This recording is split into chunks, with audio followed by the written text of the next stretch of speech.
प्रचलित कथा कुछ यूं है। एक बार ब्रह्मदेव धरती पर यज्ञ करना चाहते थे। सही स्थान का चयन करने के लिए उन्होंने एक कमल को धरती पर भेजा। राजस्थान के पुष्कर में पुष्प की कुछ पंखुड़ियां गिर गईं और वहां तालाब का निर्माण हो गया। इसके बाद ब्रह्मदेव ने इसी स्थान को यज्ञ के लिए चुना।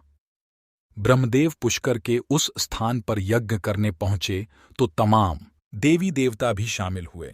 अब जरूरत थी एक स्त्री की जो यज्ञ को पूर्ण विधि विधान के साथ संपन्न करा सके, क्योंकि सनातन धर्म में शादीशुदा व्यक्ति का कोई यज्ञ तब तक सफल नहीं होता जब तक उसके साथ उसकी अर्धांगिनी शामिल ना हो। ब्रह्मा की पत्नी सावित्री को इस यज्ञ समारोह में पहुंचना था, लेकिन वह उचित मुहूर्त में नहीं पहुंच पाईं। इसके बाद ब्रह्मदेव ने नंदिनी गाय के मुख से गायत्री को प्रकट किया और उनसे विवाह कर अपना यज्ञ शुभ समय पर शुरू किया। यज्ञ शुरू ही हुआ था कि ब्रह्मा जी की पत्नी सावित्री वहां पहुंच गईं। जब उन्होंने अपने स्थान पर किसी दूसरी स्त्री को देखा तो वह क्रोधित हो गईं। उन्होंने क्रोध में ब्रह्मदेव को श्राप दिया कि उनकी संपूर्ण धरती पर कभी कहीं भी कोई पूजा नहीं करेगा। इस श्राप से ब्रह्मा समेत वहां मौजूद सभी देवी देवता कांप गए और पूरा त्रिलोक हिल गया। अपने स्थान पर दूसरी स्त्री को देखने के बाद देवी सावित्री का क्रोध शांत नहीं हो रहा था। सभी देवी देवता डर गए और उनसे क्रोध शांत कर अपना श्राप वापस लेने का अनुरोध करने लगे। किसी तरह देवी सावित्री का क्रोध शांत हुआ।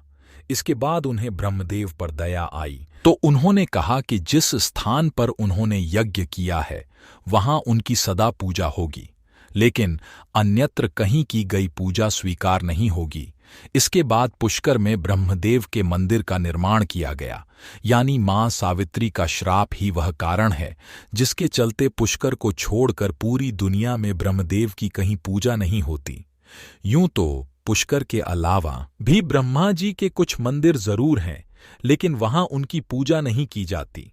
इसकी वजह यह कि माता सावित्री के श्राप के अनुसार ब्रह्मा के भक्तों की पूजा तभी सफल होगी जब वे पुष्कर में आकर पूजा करेंगे। इस स्थान को इसलिए भी अधिक पवित्र बताया गया है क्योंकि यहां ब्रह्मा जी ने हजारों वर्ष बिताए। ब्रह्मा जी से नाराज माता सावित्री मन की शांति के लिए पुष्कर के ही पास स्थित एक पहाड़ पर तपस्या में लीन हो गईं। मान्यता है कि वह आज भी वहां हैं और अपने भक्तों का कल्याण करती हैं।